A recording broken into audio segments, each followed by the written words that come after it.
Welcome to our channel. నేను మీ నవీన్. ప్రస్తుతం మనతో ఫ్యామిలీ అండ్ మ్యారేజ్ కౌన్సిలర్, అదేవిధంగా life and parenting coach Prashanthi Kodumuru garu ఉన్నారు.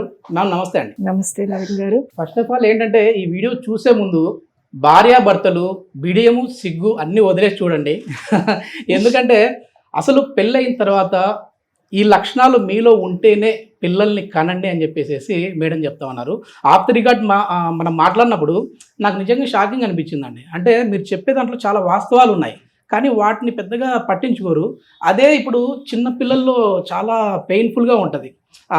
భార్యాభర్తలు విడిపోయారు అంటే ఆ బాధ ఎంత ఉంటుంది అంటే వాళ్ళకంటే కూడా పిల్లలు అనాథలుగా పెరుగుతూ ఉంటారండి. నేను చాలా వరకు కూడా అనాథాశ్రమాలను సందర్శించాను. అక్కడ వాళ్ళ బాధ చూస్తే అంటే భర్త వదిలేసి భార్య సింగిల్గా ఉంటుంది, ఆ బాబుని పెంచుతూ ఉంది. సో ఆ తల్లి కూడా కొన్ని రోజులకు చనిపోయింది. అప్పుడు ఆ బాధ పిల్లల్లో ఇప్పుడు నేను మాట్లాడుతూ ఉన్నా కూడా కంటికి నీళ్ళు వస్తూ ఉన్నాయి. సో ఏం చెప్తారండి మీరు? అంటే ఏ లక్షణాలు కనపడితే మనం అసలు పిల్లల్ని కనొద్దంటారు? పేరెంటింగ్ ఏ సిరీస్ చేసినా వీడియోస్ చేసినా ఫస్ట్ చెప్పబోయేది పిల్లల గురించి కాకుండా పిల్లల్ని కనాలా వద్దా అసలు. The topic begins there. మన దగ్గర పెళ్ళయిందంటే పిల్లల్ని కనాలి బై డిఫాల్ట్ అనుకుంటారు, కానీ అవసరం లేదండి. ఓకే, పెళ్ళయింది, నెక్స్ట్ స్టెప్ పిల్లల్ని కనాలి అనుకుంటారు. ఆర్ పేరెంట్స్ ప్రెషర్, తల్లిదండ్రులు వాళ్ళ మన్మళ్ళని చూడాలని, పిల్లలు లేరా అనేసి, ఆరేదో ఎవరన్నా చనిపోయే తాతగారు మామగారు అనేసి వాళ్ళ కోసం పిల్లల్ని కనాలి. వద్దండి, వాళ్ళ దారి వాళ్ళు చూసుకొనివ్వండి. ఫస్ట్ ఆఫ్ ఆల్ మనము పెళ్ళయింది, పిల్లల్ని కనాలా వద్దా అనేది ఒక పాజ్ తీసుకొని ఆలోచించాలి. ఎందుకంటే ఇది చిన్న విషయం కాదు. ఏదో జనాలు కనమంటున్నారు, ఏంటి అడుగుతున్నారు అనేసి కనాలని ఆతురతో కనడం కాదు. ఇది చాలా కాన్షియస్గా తీసుకోవాల్సిన డెసిషన్ అండి. ఈ రోజుల్లో చాలా మంది couples, young couples, they are choosing not to have children. వాళ్ళు కావలసుకొని మాకు వద్దు అనుకుంటున్నారు. ఏమన్నా రీజన్స్ కావచ్చు, లైక్ కొందరికి అడ్వెంచర్ స్పోర్ట్స్ ఇష్టము, అట్లా వాళ్ళు అక్కడ కలుసుకున్న కపుల్స్ కావచ్చు. కొన్ని రోజులు పిల్లలు వద్దనుకుంటున్నారు, కొందరికి పర్మనెంట్లీ వద్దనుకుంటున్నారు. సో వాళ్ళకి వాళ్ళ ప్యాషన్స్ పర్సూ చేయాలనో, సో పిల్లలు వస్తే దానికి ఆటంకం అవుతారనో, రకరకాల రీజన్స్. సో మనము ఎవరిని జడ్జి చేసే అవసరం లేదు, అది ఎవరి ఇష్టం వాళ్ళది. సో అంతేకాని మన కాన్షియస్ డిసిషన్ అవ్వాలి, కానీ ఎవరో కనమన్నారని కనడం అనేది చాలా తప్పు. ఎందుకంటే మనము ఎలాంటి విషయాలు ఆలోచించాలంటే, ఫస్ట్ ఆఫ్ ఆల్ కపుల్ మధ్యన కంపాటిబిలిటీ ఉందా. ఎప్పుడు వాళ్ళిద్దరు గొడవలు పడుతూ ఉంటే వాళ్ళకే ఒక కంపాటిబిలిటీ లేదు, వాళ్ళ మనస్తత్వాలు మైండ్స్ మ్యాచ్ అవ్వట్లేదు. అలాంటప్పుడు పిల్లల్ని కానీ అదే కంటిన్యూ అవుతుంది, వాళ్ళ మీద అఫెక్ట్స్ చూపిస్తారు. ఇంకొకటి, మీకు ఒకరి పట్ల ఒకరికి ఇంటిమసీ ఉందా, లైఫ్ లాంగ్ ఉండగలరా, అవన్నీ ఎవాల్యుయేట్ చేసుకోండి. మీ రిలేషన్షిప్ ఎలా ఉంది, ఇవన్నీ చాలా ఇంపార్టెంట్. ఇవన్నీ మ్యామ్ ఇప్పుడు ఒక ఆడియన్గా నేనే అడుగుతా ఉన్నాను. అంటే ఎవరైనా కలిసి ఉండాలనే పెళ్లి చేసుకుంటారు, అదేవిధంగా పిల్లల్ని పెంచాలనే వాళ్ళని కూడా కంటారు. అది మనకు లైఫ్లో అనుకోకుండా జరిగే గొడవల వల్ల విడిపోతూ ఉంటారు కదా, దాన్ని ముందుగానే మనం బ్యారేజ్ వేసుకొని పిల్లల్ని అనుకోకుండా అనకండి. ఏదో రూట్స్ ఎక్కడో కనిపిస్తాయి. ఓకే, అదే ఆ లక్షణాలు ఏంటి, ఎట్లాంటి లక్షణాలు కనపడితే పిల్లల్ని వద్దు అనుకోవాలంటారు? సింపుల్ అండి. ఎప్పుడు గొడవ పడుతున్నారా మీరు? గొడవ పడితే ఫస్ట్ అది పరిష్కారం చేసుకోండి. ఎవరు కౌన్సిలర్ దగ్గరికి వెళ్ళండి, మాట్లాడండి, ఎందుకు అవుతున్నాయి అది రిజాల్వ్ చేసుకోండి. అంతేగాని ఆ గొడవలు అవుతాయి మళ్ళీ నార్మల్ అవుతాం, ఇది ఇట్లా సైకిల్ నడుస్తూ ఉండడం ఇట్స్ నాట్ నార్మల్. అలా ఇట్స్ ఓకే అనుకుంటున్నారు. ఇంకా కొందరు పిల్లల్ని కంటే ఈ గొడవలు తగ్గిపోతాయి, అదే సర్దుకుపోతుంది అని కూడా అనేవాళ్ళు ఉన్నారు పెద్దలు. తప్పండి చాలా. పిల్లలు వచ్చేసరికి ఈ గొడవలు ఏమి తగ్గాలని రూల్ లేదే. సో అది మీరు కాన్షియస్లీ తప్పంత వాళ్ళు వర్క్ చేసుకోవాలి. Yes. మీరు ఎట్లాగో అంటే పేరెంటింగ్ కోచ్ అదే విధంగా ఫ్యామిలీ కౌన్సిలర్ కూడా. సో మీ దగ్గరకు వచ్చిన రియల్ లైఫ్ ఎక్స్పీరియన్స్ ఏమైనా చెప్తారా? ఎందుకు లేవండి, లైక్ ఇప్పుడు రీసెంట్లీ ఒక క్లయింట్ తను ఏం చెప్పారంటే తను డివోర్స్ కేసు నడుస్తుంది. ఓకే. సో నేను అన్నాను సరే అది డివోర్స్ ఇచ్చేయచ్చు కదా, ఎందుకు నానబెట్టడము, నువ్వు ఎంతో టార్చర్ చేశాడన్నావు, చాలా బాధలు పడ్డావు నువ్వు, డివోర్స్ ఓకే అనేయచ్చు కదా అంటే తనకి ఎక్కడో ఒక ఆశ. తను ఏమని తెలుసా, ప్రశాంతి నేను నా పిల్లోడిని 8 years తన బాబు, సో పిల్లోడిని చూస్తా ఉన్నాను. ఎవ్రీ పేరెంట్ టీచర్ మీటింగ్కి వెళ్ళినప్పుడు నేను సింగిల్ మదర్గా వెళ్తాను, వాడు వాళ్ళ ఫ్రెండ్స్ ఫాదర్ మదర్ ఇద్దరు కలిసి వస్తుంటారు. అది చూసి వాడు ఎక్స్ప్రెస్ చేయడు కానీ ఐ కెన్ ఫీల్ ఇట్ అనేసరికి నాకు కొంతసేపు ఏమనాలో అర్థం కాలేదు. అలాగే ఎక్కడో తిరగడానికి వెళ్ళినా, మాల్కి వెళ్ళినా, ఒక పార్క్కి వెళ్ళినా అక్కడ అందరూ పేరెంట్స్తో కలిసి పిల్లలు వస్తుంటే ఆ పసి ప్రాణము వాళ్ళకి నాకు కూడా ఒక తండ్రి కూడా ఉండాలి అనే ఫీలింగ్ ఉంటుంది. అమ్మ బాధపడుతుందని వాళ్ళది ఎక్స్ప్రెస్ చేయకపోవచ్చు, వాళ్ళకి అంత మెచ్యూరిటీ ఆ ఏజ్కి వచ్చేస్తుందండి. సో ఇది ఎవరు సాల్వ్ చేయలేని విషయం. సో పెద్దోళ్ళు అంటే ఒక డివోర్స్ తీసుకున్నానంటే ఆడామ కావచ్చు, మొగతను కావచ్చు, వాళ్ళు పెద్దవాళ్ళు అడ్జస్ట్ అవ్వగలరు.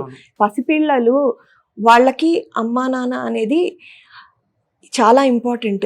అంతెందుకండి, నేను వెబినార్స్ చేస్తుంటాను, అందులో ఒక స్లైడ్ చూపిస్తాను. Okay, the best gift any parent can give to their children is type in the chat box అని చెప్తాను ఆన్లైన్ వెబినార్స్లో. సో అందరూ రకరకాల ఆన్సర్స్ ఇస్తారు, టైం అని, లవ్ అని, అఫెక్షన్ అని. సో అవన్నీ కరెక్టే. అవన్నిటికన్నా మోస్ట్ ఇంపార్టెంట్ నేను అనుకున్నది ఏంటంటే పేరెంట్స్ లవింగ్ ఈచ్ అదర్. వాళ్ళకి టైము, డబ్బులు, మంచి ఎడ్యుకేషన్ అవన్నీ ఇంపార్టెంట్. అన్నిటికన్నా సైకలాజికల్గా ఒక పిల్లవాడు, పాప కానీ బాబు కానివ్వండి, వాళ్ళు ఎమోషనల్గా హ్యాపీగా ఉండాలంటే వాళ్ళు వాళ్ళ పేరెంట్స్ని అన్యోన్యంగా ఉండటం చూడాలి.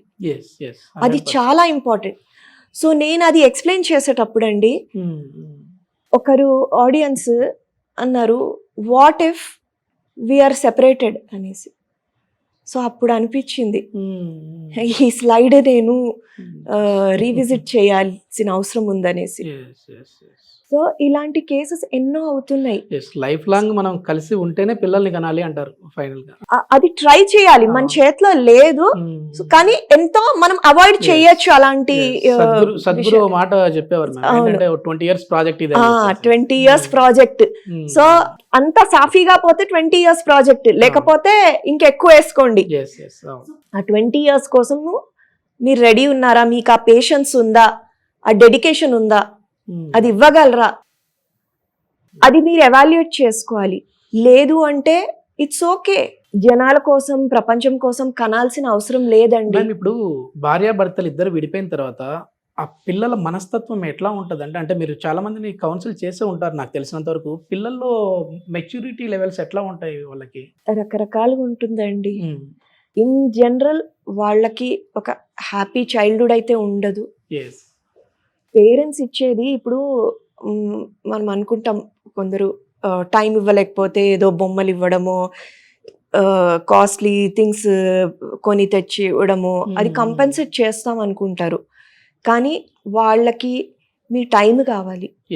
వాళ్ళు బొమ్మలు అడగరండి, వాళ్ళకి అవసరం లేదు కానీ మనం అలవాటు చేస్తాము. మళ్ళీ వాళ్ళు కావాలి, బొమ్మలు కావాలి, అవి కావాలి, ఇవి కావాలంటే చూడు ఇలా తయారయ్యాడు అనుకుంటారు. కానీ అది అలవాటు చేసింది వాళ్ళే. సో వాళ్ళకి ఏ ఫెసిలిటీస్, ఒక మంచి స్కూల్, అవన్నీ ఇంపార్టెంట్. అవన్నిటికన్నా ముందు ప్రేమ, ఆప్యాయతలతో ఉండే ఫ్యామిలీ ఇంపార్టెంట్. ఇవన్నీ కూడా మనకి అంటే ముందుగానే ఇమాజినేషన్ చేసుకోవచ్చా అండి? అంటే మేము లైఫ్ లాంగ్ ఇట్లే ఉండాలి అని డిజైన్ చేసుకోవచ్చా? అందులో చాలా ఫ్యాక్టర్స్ ఉన్నాయి. బ్రీఫ్ గా చెప్పాలంటే అదే కంపాటబిలిటీ అంటే ఎన్నో, లైక్ 5 love languages అంటారు. దాని గురించి మళ్ళీ ఎప్పుడన్నా చెప్తాను నేను. సో అంటే ఒకరినొకరు అండర్స్టాండింగ్ ఉందా, తనకేం కావాలో నాకు తెలుసా, నాకేం కావాలో తనకు తెలుసా, ఆ అండర్స్టాండింగ్. సో అంతకన్నా ఇంపార్టెంట్ ఇంకొకటి వెళ్ళి వాల్యూ సిస్టమ్. ఇది చాలా ఇంపార్టెంట్. వాల్యూస్, డబ్బు సంపాదన అనేది వాల్యూ. కొందరికి నేమ్ అండ్ ఫేమ్, మంచి పేరు రావాలి అనేసి, అది వాళ్ళ వాల్యూ. అట్లా రకరకాల వాల్యూస్ ఉంటాయి. సో ఆ వాల్యూస్ ఇద్దరివి సేమ్ అవుతే అది సూపర్ కాంబినేషన్ అండి. Okay okay. ఇప్పుడు మన శాస్త్రాల్లో గుణాలు కలిసాయా అవంటారు చూడండి, అవన్నీ తెలియదు. కానీ ఈ రోజుల్లో సైంటిఫిక్ గా చూస్తే ఇవి వాల్యూస్ కలిసాయా, అది అయ్యగారు వాళ్ళు చూస్తూ ఉంటారు, ఇన్ని గుణాలు కలిసాయి లేదు అని చెప్తుంటారు. అది మనకి వాళ్ళు ఎలా క్యాలిక్యులేషన్ చేస్తారో తెలియదు. కానీ మనము లైవ్ గా చేసుకోదగినట్టు థింగ్ ఇది. మనము వాల్యూస్ సేమ్ ఉన్నాయా అంటే, నీ లైఫ్ లో ఇంట్రెస్ట్ ఏంటి, ఫ్యూచర్ లో నువ్వు లైఫ్ ని ఎలా చూస్తున్నావు, 5 ఏళ్ల తర్వాత 10 ఏళ్ల తర్వాత ఎలా ఉండాలి లైఫ్ అనుకుంటున్నావు, ఇలాంటి విషయాలు కపుల్స్ బిఫోర్ మ్యారేజ్ అంటానండి. ఈ మధ్య అందుకే కదా డేటింగ్ కూడా కల్చర్ ఇప్పుడు బయటకు వచ్చేసి. మంచిదండి, డేటింగ్ చేసుకోండి, ఇవన్నీ తేల్చుకోండి. ఓకే, మన ఇంట్రెస్ట్ ఏంటి, టైం గడిచే కొద్దీ ఎలా ఫ్యామిలీ వస్తుంది, పిల్లలు వస్తారు. ఓకే, ఇంకా ఇప్పుడు జాబ్ చేస్తున్నారా, బిజినెస్ చేస్తున్నారా, నువ్వు సంపాదించాలా, నేను సంపాదించాలా, పిల్లల్ని ఎవరు టేక్ కేర్ చేయాలి, ఇవన్నీ కూడా డిస్కస్ చేయాలండి. ఓకే. సో ఆ క్లారిటీ ఉంటే మనకు తెలిసిపోతుంది ఎదుటి వాళ్ళ ఇంట్రెస్ట్ ఎలాంటిది అనేసి. ఆర్ దే కమిటెడ్, నాకు నచ్చిన విధంగా ఉన్నారా, ఆ కంపాటిబిలిటీ ఉందా, మైండ్స్ మ్యాచ్ అవుతున్నాయా, అక్కడే తేలిపోతుంది. సో ఇది చెక్ చేసుకోవడం చాలా ఇంపార్టెంట్. ఇంకొకటి ఆస్తుల గొడవలు. ఓకే, ఇది కూడా తేల్చుకోండి, ఫస్టే మాట్లాడుకోండి. మనం సెపరేట్ అయినా ఏమైనా ఫ్యూచర్లో నా ఆస్తి నీకు ఇస్తానా లేదా. ఎందుకంటే కొందరు ఒకరి ఆస్తి పైన ఆశతో పెళ్లి చేసుకోవడము, అలాంటి కేసెస్ కూడా ఉన్నాయి. సో ఇవన్నీ రేపు ఇలాంటి ప్రాబ్లమ్స్ తలెత్తక ముందే క్లారిటీ చేసుకుంటే పిల్లల్ని బాధిస్తాయి ముఖ్యంగా. అంటే తల్లిదండ్రులు తీసుకునే నిర్ణయాలు అనేవి పిల్లల మీదనే ఎఫెక్ట్ చూపే విధంగా ఉంటుంది. కాబట్టి పెళ్ళైన తర్వాత అసలు మనం కలిసి ఉన్నాము, లైఫ్ లాంగ్ కలిసి ఉంటేనే జీవితం బాగుంటుంది అనే విధంగా ఉంటేనే పిల్లల్ని కనండి అని చెప్పేసి చెప్తా ఉన్నారు. ఫైనల్ వాల్యూస్ అండి. ఇంకోటి ఫ్యామిలీ వాల్యూస్. కొందరు నాకు ఫ్యామిలీ అంటే ఇంపార్టెంట్ అనుకోండి, తనకి నేమ్ అండ్ ఫేమ్ అనుకోండి, నేమ్ అండ్ ఫేమ్ వెనకాల పరిగెడుతుంటారు.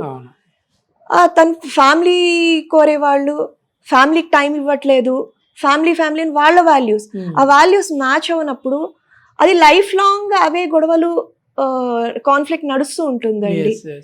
సో ఇలాంటిది ప్రీ మ్యారిటల్ కౌన్సిలింగ్, ఈ డేటింగ్ లో ఫేజ్ లోనే ఇవన్నీ సార్ట్ చేసుకొని మనకి మైండ్స్ మ్యాచ్ అయినాయి అనుకున్నప్పుడే ముందుకెళ్ళడం మంచిది అనుకుంటానండి. రియల్గా ఏంటంటే మామూలుగా మీ గురించి నేను తెలుసుకున్నది మ్యామ్, ప్రశాంతి కోడిమూరి గారు వచ్చేసేసి ఇప్పటికీ చాలా వరకు పిల్లల మైండ్ సెట్ ఏ విధంగా ఉండాలి, అదేవిధంగా పిల్లలు ఏడ్చినప్పుడు తల్లిదండ్రులు కోప్పడుతూ ఉంటారు.